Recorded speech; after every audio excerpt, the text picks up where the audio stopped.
विदु रावल जी, क्योंकि सरकार पर सवाल उठ रहे हैं कि सरकार बनी नहीं है, वोट भी चोरी हुआ है और सरकार भी चुराई गई है। देखिए, ये सरकार पर सवाल नहीं उठ रहे हैं, ये इस देश के लोकतांत्रिक व्यवस्था पर सवाल उठाए जा रहे हैं। ये बाबा साहब अम्बेडकर के संविधान पर सवाल उठाए जा रहे हैं। और सवाल उठाने वाले कौन हैं? जो बाबा साहब अम्बेडकर से नफरत करते हैं।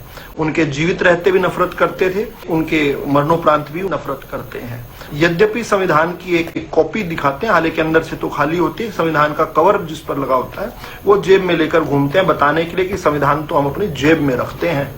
देखिए, देश के लोकतंत्र को कमजोर करने के लिए राहुल गांधी ने दिल्ली में बैठकर अपनी हार को स्वीकार करते हुए बिहार में ध्यान भटकाने के लिए हरियाणा का उन्होंने सहारा लिया है। वैसे तो राहुल गांधी क्योंकि एक हैबिचुअल झूठे हैं, कंपल्सिव झूठे हैं, सुप्रीम कोर्ट सर्टिफाइड झूठे हैं और कई बार सुप्रीम कोर्ट में झूठ बोलने के लिए कान पकड़कर माफी मांग चुके हैं, इसलिए उनकी बात का कोई सब्सटेंस नहीं रहता है।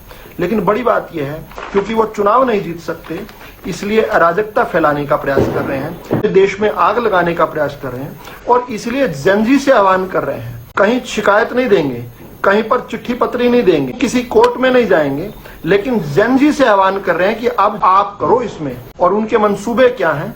ये मंसूबे हम कई साल से देखते जा रहे हैं। किसानों के नाम से जो आंदोलन किया, उसमें लाल किले पर जो कुछ हुआ वो भी इसी प्रोपेगेंडा, इसी प्लानिंग के तहत था।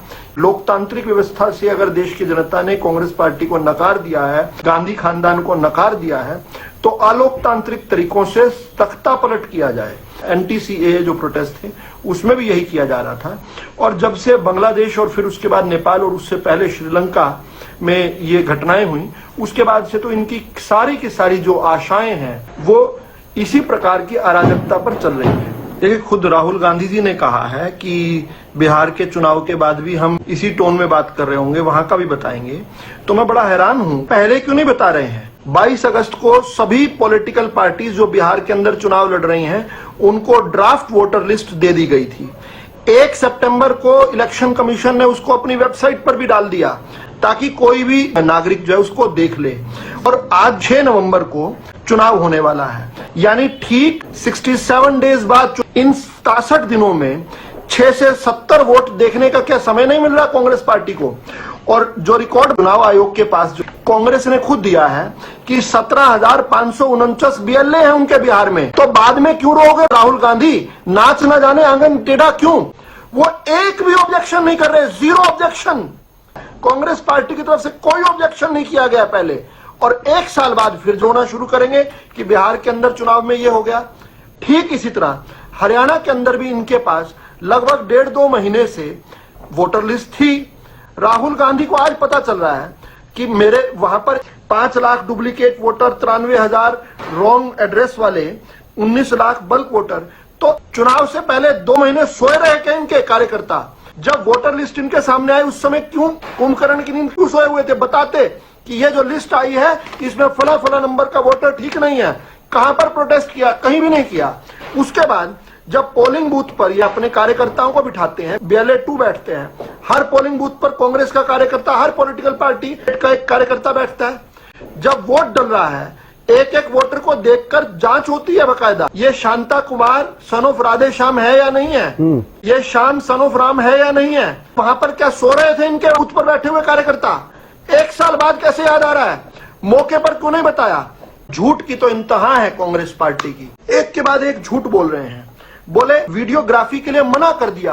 कब मना किया? नियम है 45 दिन तक आपकी वीडियोग्राफी आपको दिखाई जा सकती है, वो भी कोर्ट के कहने पर। यह नियम 1950 का बना हुआ है। नेहरू जी, इंदिरा जी, राजीव जी, सोनिया की मनमोहनी सरकार, राहुल गांधी, जब सब ये राज कर चुके, यही नियम था कि 45 दिन के बाद आप चुनाव के खिलाफ आप ऑब्जेक्शन नहीं रेज कर सकते। तो 45 दिन के बाद वीडियोग्राफी रखने का क्या मतलब? लेकिन अब ये 45 दिन भी खा गए। अब ये झूठ फैलाते हैं कि वीडियोग्राफी नहीं हो रही। वीडियोग्राफी एविडेंस 45 दिन तक आज भी रखा जाता है, लेकिन 2019 में सुप्रीम कोर्ट ने ही ये कहा कि आपको जो मशीन रीडेबल डाटा नहीं देना है, ये 2019 का माननीय सर्वोच्च न्यायालय का ऑर्डर है। कहा गया कि 45 दिन के बाद वीडियोग्राफी आप अगर डिस्ट्रॉय करना चाहें तो कर सकते हैं। जिसने ऑब्जेक्शन रेज करना है 45 दिन चुनाव होने के बाद भी नहीं करेगा, फिर एक दिन उसको आकाशवाणी आएगी, वो एक दिन कोलंबिया भाग जाएगा, एक दिन जो है चिली भाग जाएगा और वहां से उसको कोई प्रोपोगंडा सिखाएगा, कोई सोरोस उसको नया नया फीड देगा, चाबी घुमाएगा और वो भारत के लोकतंत्र को यहां आकर कलंकित करेगा बिना किसी शिकायत के, बिना किसी चिट्ठी पत्री के। एक आदमी जो शिकायत कर रहा है वो कहीं राजी नहीं है कि कहीं पर वो एफिडेविट पर दे दे या अपने लेटर हेड पर शिकायत दे दे। चुनाव आयोग को एक राष्ट्रीय आयोग, न्यायिक आयोग गठित कर देना चाहिए और राहुल गांधी की उल फजूल जो वो हर रोज सुबह उठकर बोलने लगते हैं उन पर जांच होनी चाहिए। चुनाव आयोग को भी एक सेल बना देना चाहिए। आज क्यों नहीं जा रहे कोर्ट में? क्योंकि इनको पता कि कोर्ट में क्या होता है। महाराष्ट्र चुनाव का आज तक जिक्र करते हैं। महाराष्ट्र चुनाव को लेकर कांग्रेस के कार्यकर्ता चंद्रशेखर खरे बॉम्बे हाई कोर्ट में गए। ये सब जो आरोप राहुल गांधी लगाते हैं उन्होंने लिखित लगाया। प्रकाश अंबेडकर उनके सहयोगी पार्टी के नेता भी उसमें पेटिशनर हैं। 11 पेटिशनर हैं उस पेटिशन में और 2 दिन तक डबल बेंच ने उसकी सुनवाई की और उसके बाद कहा कि आपके पास एक भी साक्ष्य नहीं है, आपने हमारा समय नष्ट किया, कोर्ट का समय नष्ट किया। वो यहां भी नहीं रुके, पेटिशन खारिज होने के बाद वो सुप्रीम कोर्ट में गए, वही चंद्रशेखर खरे, और सुप्रीम कोर्ट ने उनकी सुनवाई कर कर पूछा आपके पास कोई सबूत नहीं है, रेटोरिक ही रेटोरिक, फर्जी रेटोरिक, और अगली बार अगर आ गए तो आप पर कॉस्ट लगाएंगे, आपको फाइन करेंगे।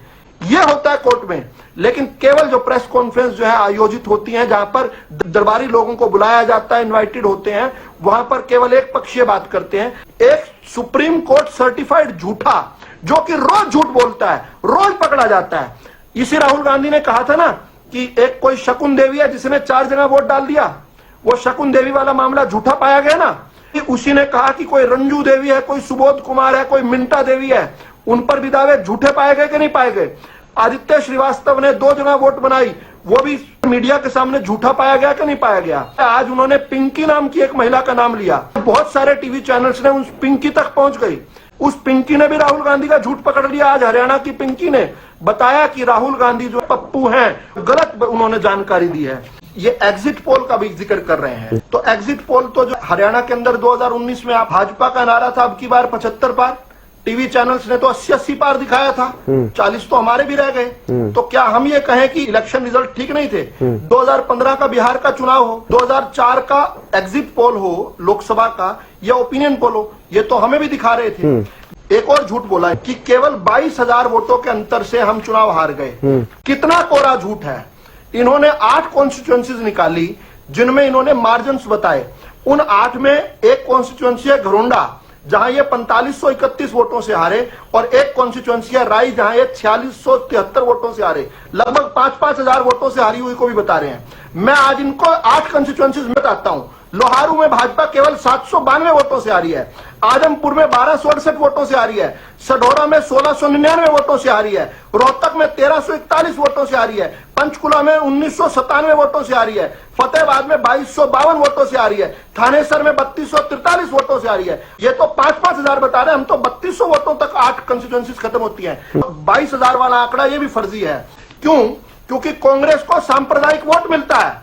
हरियाणा के अंदर एक सेक्शन जो सांप्रदायिक वोटिंग करता है वो एन ब्लॉक कांग्रेस को वोट करता है। जो थोड़ा भी बुद्धि रखते हैं सब जानते हैं कि राहुल गांधी झूठ बोल रहे हैं। ये सारी एक्सरसाइज ये करने के लिए की जा रही है कि ये जो असफलताओं का जो पहाड़ जो है राहुल गांधी ने अपने राजनीतिक कैरियर में लगा दिया है, उन असफलताओं का ब्लेम जो शिफ्ट कर दिया जाए। ये ना कहा जाए कि राहुल गांधी जो लायक नहीं है, इसकी वजह ये कहा जाए कि वोट चोरी हो रही है। केवल और केवल जो अपनी एक छोटी सी कंस्टिट्यूएंसीज, कुछ लोग जिन्होंने तय कर रखा है कि हमें गांधी खानदान की गुलामी करनी है, उन अपने जो कुछ समर्थक हैं उनमें विश्वास न रह जाए और उनको यह भ्रम फैला दिया जाए।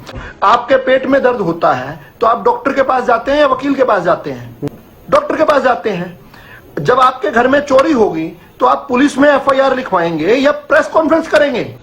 आप पुलिस में एफआईआर नहीं करवा रहे हैं। अगर आप कंप्लेन करेंगे, कंप्लेन पर एफआईआर होगी, एफआईआर की जांच होगी, लेकिन आप कह रहे हैं नहीं मैं कंप्लेन नहीं करूंगा, क्योंकि कंप्लेन करेंगे तो आप पर भी उल्टी कार्रवाई हो सकती है।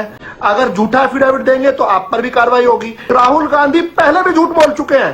क्या राहुल गांधी ने रफाल पर झूठ नहीं बोला और फिर कोर्ट के अंदर माफी नहीं मांग कर आए? क्या राहुल गांधी ने पैगासिस पर झूठ नहीं बोला? क्या राहुल गांधी ने इस देश के अंदर सावरकर पर, आरएसएस पर झूठ नहीं बोला? झूठ का कोई इंतहा नहीं है।